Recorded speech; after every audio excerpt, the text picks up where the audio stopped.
So I am in a corner. But anyway, today is the 25th of November. I'm starting off the vlog in the airport because today I am going to Singapore for a work trip. I just went through all of the... Tinitigan ko yung bag ko kasi iniwan ko siya. Pero I'm done with all of the immigration and everything. Oh, I hope you can hear me kasi medyo nahihiya pa ulit ako mag-video. Although wala naman tao masyado, I'm pretty sure you'll see in the montage. But anyway, my flight is at 12. I'm pretty early right now, pero kasi yun na, since it's been so long since I flew, and then this is like my first solo trip pa, kaya I made sure to just go in early. Anyway, we have made it. I'm just waiting sa lounge, and yeah, I think I'll be just updating you maybe when we're gonna board or when I get there. So let's go. So since I had a few more hours to spare, I decided to get some coffee first and breakfast while waiting. So now we are heading over to my boarding gate. So heading over to Singapore, I was fortunate enough to sit at the window seat and also a bit of the front row. And I am just checking out here my luggage. I can clearly see the pink luggage. And at exactly 12:10 in the afternoon, we are now heading over to Singapore.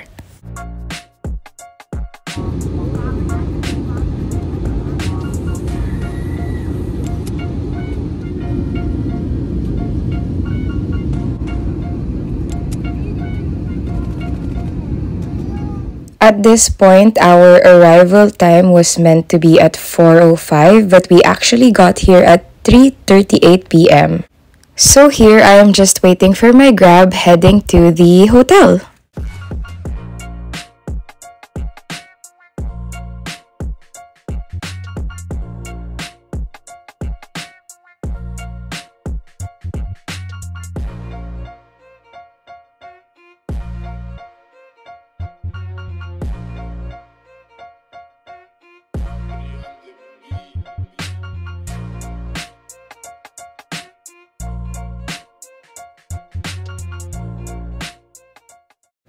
So there has been a little bit of a fiasco checking into my hotel, so I was not able to vlog that, but I went out that night with my friend. We just grabbed some dinner and they toured me around the area.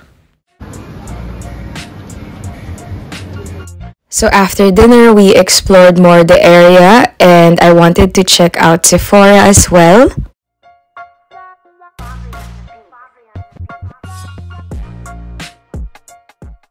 And ending the night, we actually went to the cinemas to watch Wicked. Okay, perfect. Tapos yung lighting, hala, ang gulo! Ang gulo, okay na yan. Wag yan.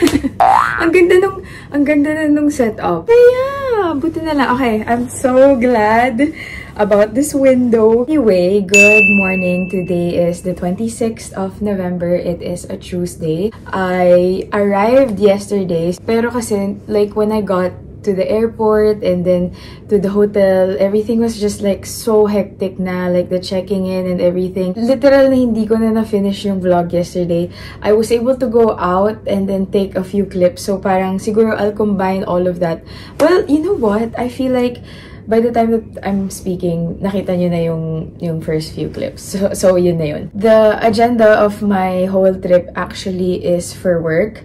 So I'm gonna be attending 2 events, which is one today, and then the next one will be tomorrow, which is a Wednesday. Usually, for both events, it will be around 6 to evening na. So yung mga mornings ko are more of like my leeway time or free time. Sa itinerary ko, hindi naman ako masyadong naglagay too much of what to do like in the morning kasi yun nga, it's just a free time. I wasn't able to show you like the whole place yesterday. I also want to go grab coffee right now before I go back and start getting ready. Although madami pa naman akong time. Pero yun, I figured I'll just be going around the area today, and also the weather is, for me, it's okay. Pero before ako mag-start ng vlog, umuulan. So, sakto lang din na it stopped, hopefully. Pero yeah, I'm just gonna show you around the area.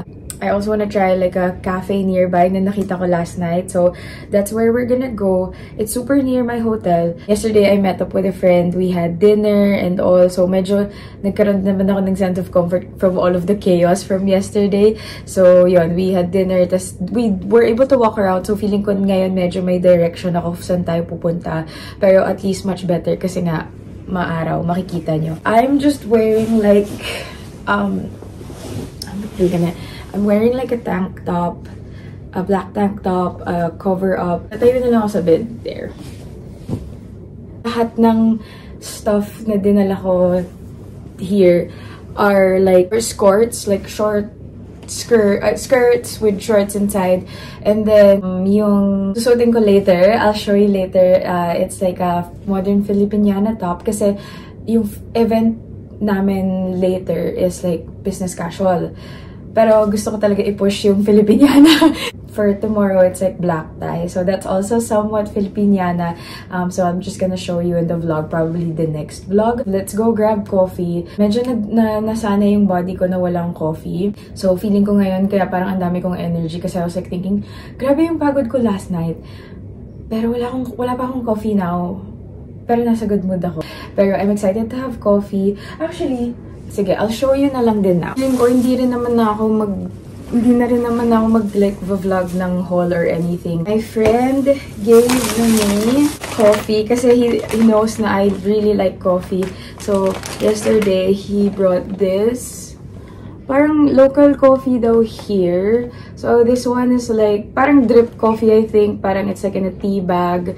And then, yeah. Next one is parang 3-in-1 sa atin. And it's like hazelnut. I'm gonna show you my bag. Okay, I'm standing up. This is my bag.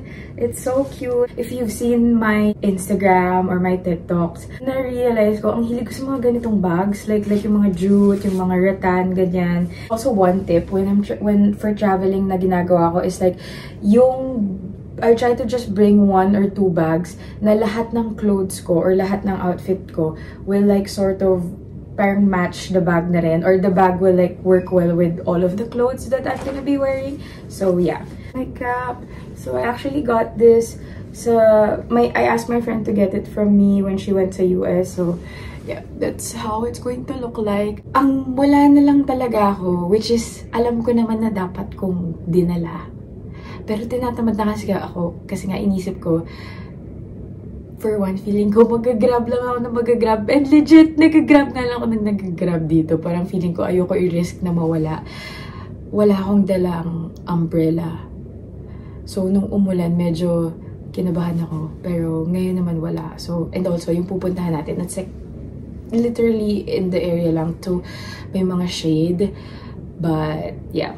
I did obviously have to have a cap. So this one naman, feeling ko it's gonna match all of like my attires as well. So yeah, it looks really cute. Pag naayos na yung room, siguro dun ako mag-room tour. Pero sobrang liit niya lang talaga. Pero it really looks good and I love the bed. It's so big.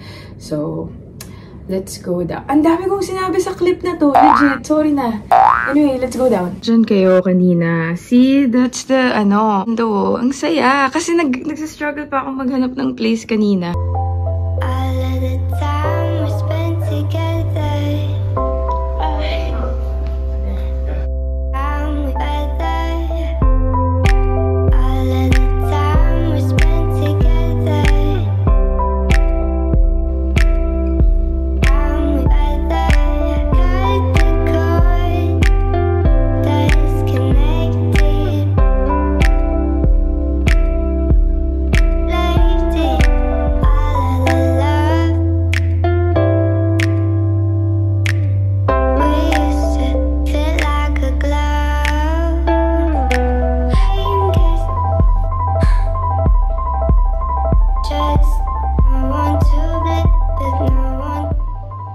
Okay, so ito yung hotel and then literally you're just gonna walk like dito sa area na to. So nandun yung coffee shop.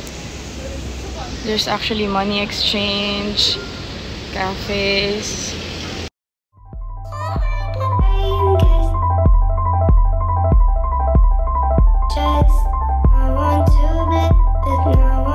I wanna show you yung back part ng hotel. There's like this parang mga colorful houses. Pero, pupunta tayo dun later. So, nasa lane lang talaga ako ng hotel. Ayan, that's so nice. Di pala siya sobrang colorful, pero ayan. That's the hotel. Tapos yun.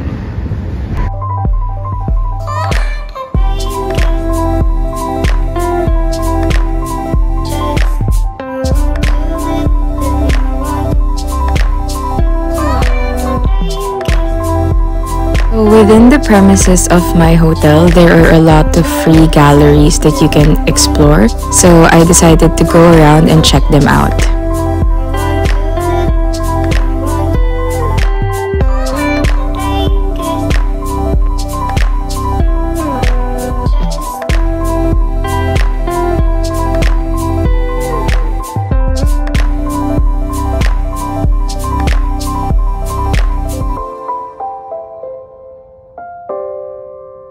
So all these galleries are actually right next to each other, so it's fairly easy to walk around and check them out for free.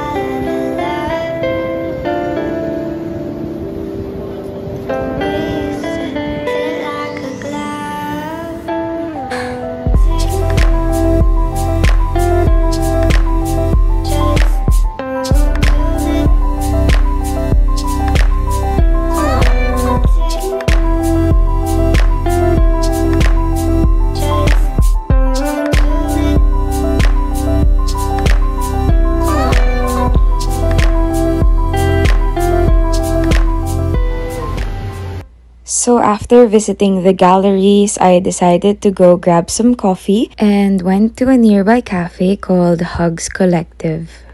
So I ordered their kopi, which is coffee in condensed milk or kind of like a Spanish latte.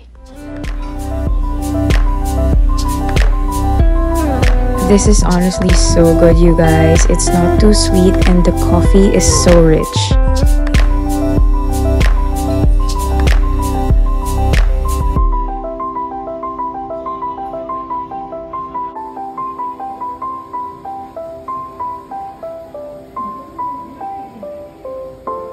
So I just spent the rest of the afternoon walking around before I headed back to the hotel.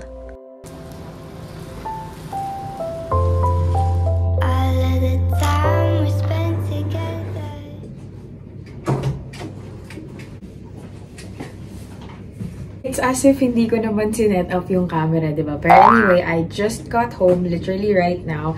I brought my coffee.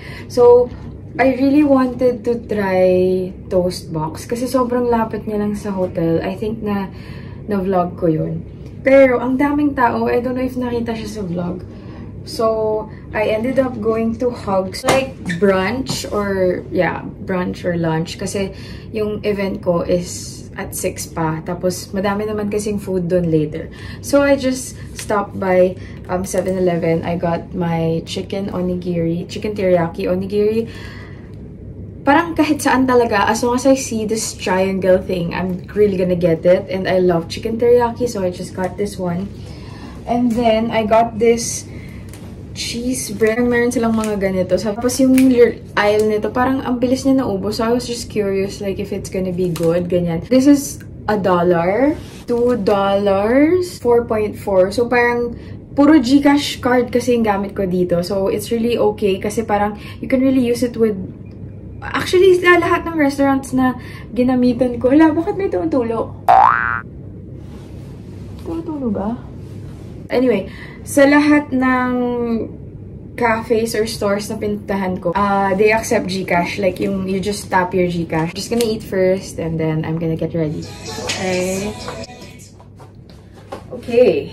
That's as good as it's gonna get. I don't know if you can hear me, but I'm now ready. So this is my first outfit for tonight's event.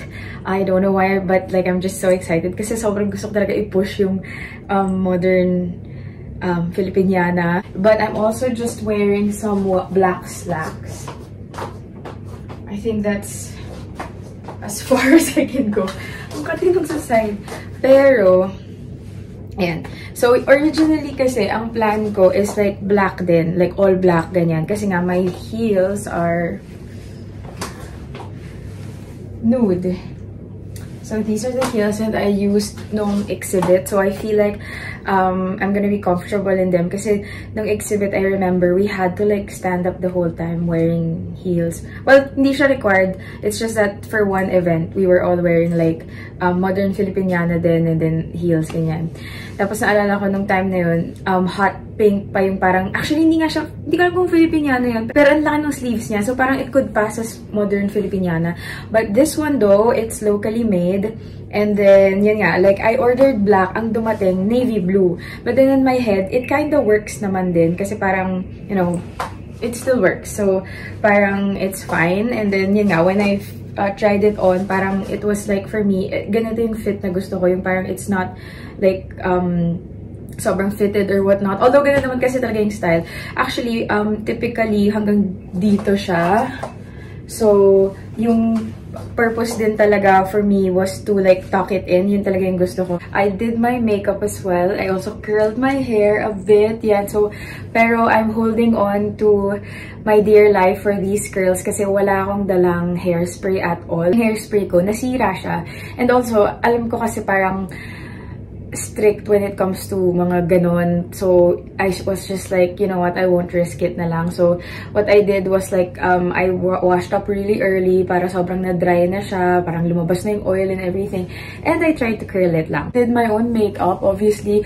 Parang when it comes to events kasi talaga, parang mas comfortable na rin ako kapag ako yung gumagawa ng makeup. Not unless gusto ko yung gumagawa. Like, yeah. So, usually, I just like practicing on my own. So parang it's not much because like it's my typical makeup when I go out. But yeah, I just use like all cream products kasi parang yun nga, sobrang same yung weather dito and sa Philippines. Actually now it just rained again.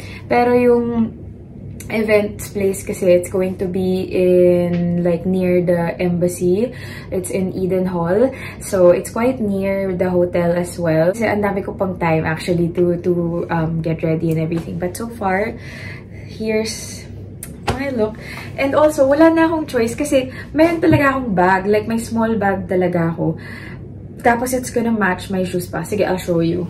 Personally kasi, usually, lalo na sa mga events like sa Manila, pag I'm going out, I can like really manage small bags kasi nga, I just put my stuff sa car, ganyan. So this one, how cute. This may strap siya, pero usually pag events, I just like hold it like this. Tapos it matches the shoes pa. Diba? It's nude. Pero I was like, let's be real, I'm in a different country, hindi ko kaya nang walang dala yung buong buhay ko. So, again, like yung sa, I think vinlog ko yun kanina umaga. Yung tote bag ko, dadalhin ko na lang din siya. Well, medyo matchy naman sa top ko, di ba? Very, very Pinoy, ganyan. Kasi yun talaga yung yun talaga yung pinupush ko ngayon na parang medyo may touch of Pinoy pa rin as a Pinoy representative. Like, I really wanted to like have that vibe as well. So, parang in a way, ano naman din siya, like parang nagmamatch pa rin naman siya for me. Pero kung hindi for you, di hindi for you. Pero for me naman, nagmamatch siya and parang okay naman sa akin yung buong ensemble. And also kasi, after the event, parang it's gonna end at like 8:30.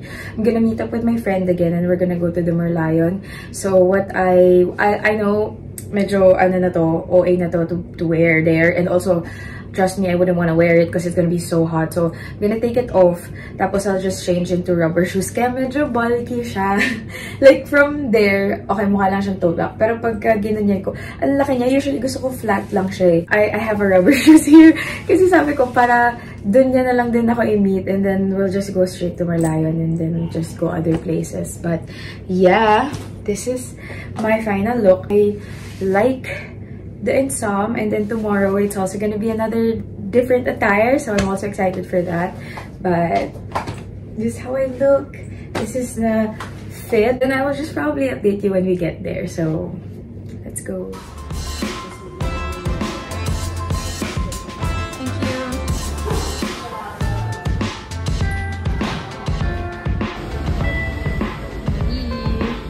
Don't judge me, but I got box iced coffee, K-O-P-I. So yun yung parang standard ata nila na Spanish latte, like literal na coffee and condensed milk. Kasi hindi ko ma-understand yung menu. So I was just like, hi, which one is the one with condensed milk?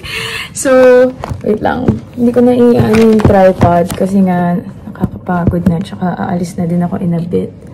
Ano ba to? Don't judge me kasi ito naman talagang gusto kong i-try. Okay, nag-coffee lang ako kanina kasi nga sobrang puno. Hindi ko alam kung na-videohan ko pa kanina pero wala nang masyadong tao. So parang mga around 5 na kasi. So feeling ko kanina peak hours talaga, mga 1 PM. So this is how it looks like. This is around 3-something dollars. So, siguro mga 100. Mas mura pala siya compared dun sa pinuntahan ko. Kasi sabi ng friend ko, mahal daw. Hindi naman. Parang tama lang naman. Let's try it. Kasi, yun nga din, inisip ko, I'm gonna be out the whole night also. Like, after the event, I still have plans. So, yesterday, I had no sleep from the Philippines going here. So, and then I went home around 1. So, I was like literally crashing. Pero, syempre, since I'm in a different country, parang yung energy ko, nagmamatch pa rin naman. Pero, alam mo yung mga moments na nakaupo na ako, parang nafe-feel ko na naaantok na ako. So, anyway, sabi ko nga today, I'll have to have 2 coffees kasi nga, alis din ako later pa. So, I mean, tonight. So, let's try it. Perfect! Matapang siya! Kasi, by the way, you're on a tissue box. So, nagde-debate kasi ako whether I buy din sa Cheers, yung parang convenience store na yung bottle na lang, tapos pour over mo sa cup of ice. Parang yung sa Korean grocery store. May ganun kasi. Or, itry ko to. Sabi ko, parang mabilis lang. Pero kasi, for my end, I want something strong. So, sabi ko, sige nga, check ko muna since I have time. Medyo maglakad ka pa going here. But, yung Cheers is literally next to the hotel. Pero yun nga, sabi ko, sige, I have time pa naman. Tsaka parang mas gusto ko yung freshly brewed, ganyan. Tapos strong, kasi nga feeling ko magsa-socialize ako today. Which is, I'm excited. I'm super excited to meet the other winners. Pero, nararamdaman ko na kasi kahapon nga ilan palang tao kasama ko, daldal na ako. Like, you know how I talk a lot? Sabi ko, I'm gonna have to do another cup of coffee and it has to be gonna f me up in the face. Which, for me, it does. Sorry about the lighting kasi hindi ko na kayo nilagay dun sa favorite spot natin kasi nga, mabilis lang naman to. But, yeah. I will update you when we are heading to the event. So we are now heading to British High Commissioner's residence at the Eden Hall. So for today's event, we are celebrating the kindness and leadership 50 leading lights all across Asia Pacific. And in that time, we have done dozens of events in this house. We have 500 people a week that come through here.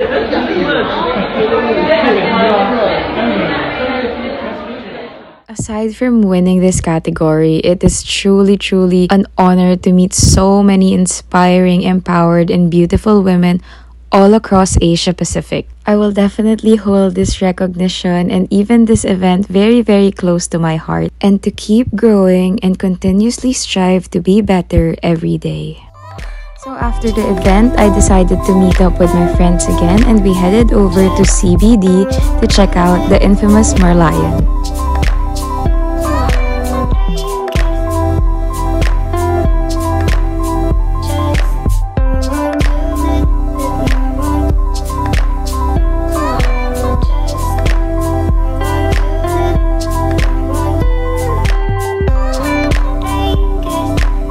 So we spent the rest of the night just walking around. We even got to visit the wedding venue for the movie Crazy Rich Asians. And finally, just ending the night. So I guess I'll see you tomorrow for my day 3 in Singapore.